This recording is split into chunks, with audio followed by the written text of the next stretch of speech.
बहुत धनवान थे, नंद बाबा से भी ज्यादा धनवान। तो राधा जी नित नए नए हार पहन कर आती थी, कभी सोने का, कभी हीरे का, कभी मोतियों का, कभी किसी का। आज उन्होंने मोतियों का हार पहना था।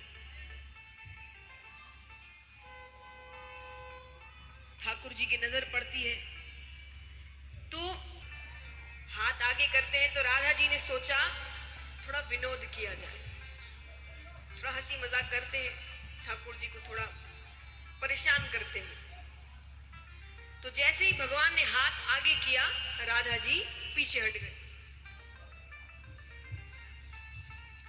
पीछे हट गई तो भगवान ने पीछे हटने का कारण पूछा।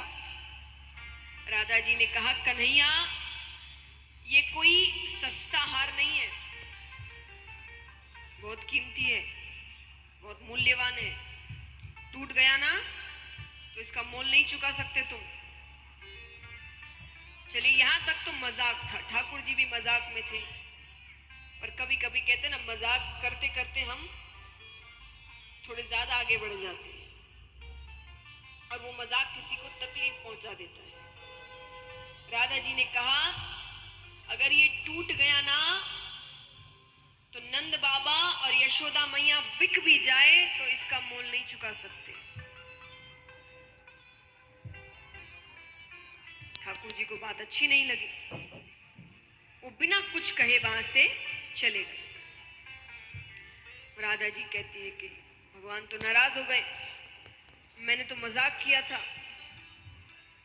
अब कई दिन हो गए ठाकुर जी रास करने नहीं आ रहे, भगवान रास करने नहीं आ रहे, तब राधा जी भी रास करने नहीं आ रहे, केवल रो रही है घर पर, बहुत उदास है। और कोई अगर पूछ ले कि राधा क्या हुआ है तो और जोर से रोने लग जाए। अब यहां पर एक दिन नारद जी वृषभानु जी के घर पर जाते हैं। तो वृषभानु जी से पूछते हैं कैसा है सब कुछ, राधा जी कैसी है। वृषभानु जी ने कहा, राधा को तो पूछिए मत आप, पता नहीं उसे क्या हो गया है, कुछ बता नहीं रही, केवल रो रही है, उदास बैठी है, किसी से बात नहीं करती, पूछो तो और रोने लग जाए। नारद जी कहते, वृषभानु जी, बेटी जब बिना बात के उदास रहने लग जाए, रोने लग जाए, तो समझ जाना वो विवाह योग्य हो गई है, अब शादी कर दीजिए आप। वृषभानु जी कहते, शादी तो कर दूं, लेकिन किससे करूं, लड़का भी तो अच्छा मिलना चाहिए। अरे नारद जी कहते, बगल में छोरा, गांव में ढिंडोरा। कौन छोरा? अरे आपके मित्र नंदराय जी, उनका छोरा कृष्णा। ठीक है, थोड़ी चोरी करता है तो वो तो सुधर जाएगा शादी के बाद। कहते कि लड़का लड़की में शादी के लिए फर्क कब पता चलता है, मतलब फर्क क्या है और कब पता चलता है कि दोनों शादी के योग्य हो गए हैं। कहते हैं कि जब लड़की ज्यादा समझदार हो जाए तो उसकी शादी कर दो, तो वो ज्यादा समझदार हो जाती है, सही सीख जाती है, तो उसकी शादी कर दो। अब लड़के जब ज्यादा शरारती हो जाए, ज्यादा नासमझ हो जाए, तब उनकी शादी कर दो। मैं ये नहीं कह रही कि ये अच्छी बात है, आपको भी समझदार होना चाहिए, लेकिन परिवारों में ऐसा ही होता है। कहते हैं ना, जब बहुत लड़का ज्यादा ही बदमाश हो जाए तो क्या कहते हैं, शादी कर दो। शादी करोगे, जिम्मेदारी सर पर आएगी, अपने आप सुधर जाएगा, कहते हैं ना। और लड़की के लिए जब वो ज्यादा समझदार हो जाती है, हर काम अच्छे से करती, तो अब शादी योग्य हो गई है। तो नारद जी भी कहते हैं कि ठीक है, थोड़ा शरारती है, चोरी करता है, लेकिन चोरी भी तो माखन की करता है, पैसे की थोड़ी करता है, खाने की वस्तु है। तो वो भी शादी कर दोगे तो जिम्मेदारी आएगी, सुधर जाए। और ऊपर से देखा हुआ घर है, आपके मित्र का घर है, राधा को कुछ भी दिक्कत हुई तो आप हक से जाकर कह सकते हो कि नंदराय तुमने ऐसे कैसे किया, राधा को ये बात अच्छी नहीं लगी, क्योंकि वो मित्र है। वृषभानु जी ने कहा, अच्छी बात है, क्या करें, रिश्ता भेजते हैं। तो एक पहले पत्र तैयार किया, उसमें लिखा गया, हम चाहते हैं राधा आपके घर की बहू बने, अगर आपको ये रिश्ता मंजूर है तो स्वीकृति पत्र भेजिए, स्वीकृति पत्र भेजिए। लेकिन खाली पत्र तो भेजेंगे नहीं, तो 108 खोमचे तैयार करते। खोमचे किसे कहते हैं? बड़े बड़े बारात होते हैं ना, जिसपे आप शादी ब्याह में गिफ्ट तैयार करते हैं सजा कर, बड़े बड़े बारातों को कहते हैं खोमचे। तो वैसे 108 खोमचे तैयार किए गए और तैयार कर कर सब में कुछ ना कुछ रखा गया। एक खोमचा खाली बच जाता है, उसमें क्या भरे? तो उसमें बृषभानु जी मोती भर देते हैं। वो 108 खोमचे नंद बाबा के घर जाते हैं। अब यहां पर सबको पता चलता है कि ऐसी ऐसी बात हुई है, रिश्ता आया है। नंद बाबा, यशोदा मैया सब बड़े प्रसन्न हैं। यहां ठाकुर जी और बलराम जी सामने से घूम रहे हैं, सीधे सीधे जाकर नहीं देख रहे। खुशी तो बहुत हो रही है, प्रसन्नता हद से ज्यादा हो रही है, लेकिन दिखा नहीं रहे। बस सामने से घूम रहे हैं, कनखियों से देख रहे हैं क्या आया है, क्या लिखा है।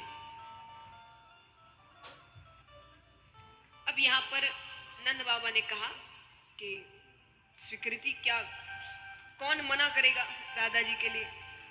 हाँ है, लेकिन 108 खोमचे खाली तो भेजेंगे नहीं, कुछ ना कुछ भरकर भेजना पड़ेगा। सोच रहे हैं, उतने में सब सेवकों से कहते कि पहले खोमचे खाली करो। भगवान ने मोतियों वाला खोमचा देखा, एक मुट्ठी मोती उठाए चले गए। नंद बाबा को मोती कम लग रहे हैं। नंद बाबा ने सेवकों से पूछा कि यहाँ कोई आया था क्या? सेवकों ने कहा कृष्ण बलराम आए थे। नंद बाबा ने कहा घर में ही चोर है, दूसरों से क्या पूछना। नंद बाबा कहते कन्हैया तूने यहां से मोती उठाए? भगवान कहते हाँ उठाए। अरे आज तो मान गया, हर बार मना कर देता है कि मैंने नहीं किया। नंद बाबा ने कहा क्यों उठाए?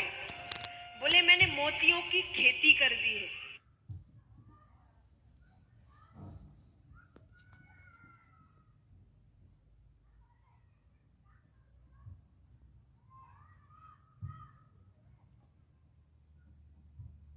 नंद बाबा को अपने घर के पीछे ले जाते हैं और सच में बड़े बड़े पेड़ लगे हैं और जैसे अंगूर के गुच्छे, एक नहीं पूरे 108 खोमचे मोतियों से भरकर भेजो।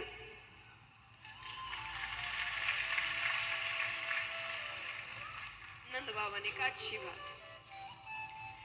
अब यहाँ पर राधा जी को पता चलता है कि स्वीकृति पत्र आया। एक बार के लिए चेहरे पर मुस्कान आती है, खुश हो जाती है।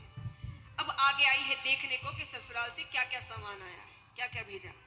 अब हर खोमचे में कपड़ा लगा है, पहला कपड़ा हटाती है, मोती, दूसरा मोती, तीसरा मोती, चौथा मोती, पांचवा मोती। अरे बाप रे, अभी तो और जोर जोर से रोने लग गई। मुझे दिखाने को ही भेजे गए हैं कि हमारे यहाँ भी मोतियों की कमी नहीं है। अब तो रोना धोना तो पहले हो ही रहा था, अब भोजन भी बंद कर दिया। अब कुछ नहीं खा रही राधा, किसी से बात नहीं कर रही, रोती जा रही है। यहाँ चिंतित हो गए बृषभानु जी। तब एक ऐलान कर दिया। बृषभानु जी बरसाने में ऐलान करते हैं कि राधा बहुत उदास है, रो रही है, भोजन नहीं कर रही, तो जो उसके चेहरे पर मुस्कुराहट ले आएगा उसे मुंह मांगा इनाम दिया जाएगा। बरसाने से बात वृंदावन पहुंचती है, बात तो आग की तरफ फैलती है, वृंदावन तक श्री कृष्ण की तरफ पहुंचती है। मन विचलित हो जाता है, अरे रे भोजन नहीं कर रही, रो रही है, उदास है। जो प्रेम करते हैं ना, वो कितने ही क्रोधित हो जाए, चिंता नहीं छोड़ते कभी। तो ठाकुर जी विचलित हो गए, बिल्कुल मन व्याकुल हो उठा, ये क्या हो गया। लेकिन फिर भी सीधे सीधे कैसे जाऊं, सीधे सीधे मनाने तो नहीं जाऊंगा, क्योंकि वो खुद ही कह देगी एक खबर मिली नहीं कि आ गए मनाने। एक खबर पहुंची और आ गए मुझे मनाने। बलदाऊ भैया कह देंगे कि यहाँ रिश्ता पक्का नहीं हुआ, चला जोरू का गुलाम। क्या करूं, कैसे मनाऊं, मनाना भी जरूरी है। तब ठाकुर जी की नजर यशोदा मैया पर पड़ती है। वो उनके कमरे में जाते हैं, घाघरा चुन्नी लेते हैं, कुछ चूड़ियां इकट्ठा करते हैं और मनिहारी का वेश बनाकर बरसाने की गलियों में घूम रहे हैं। राधा जी के घर के नीचे जोर से चिल्ला रहे हैं, चूड़ी ले लो, चूड़ी ले लो, लाल हरी पीली नीली चूड़ी ले लो। आइए दर्शन करते हैं कैसे भगवान राधा जी को मनाते हैं, उनके चेहरे पर प्रसन्नता लेकर आते हैं।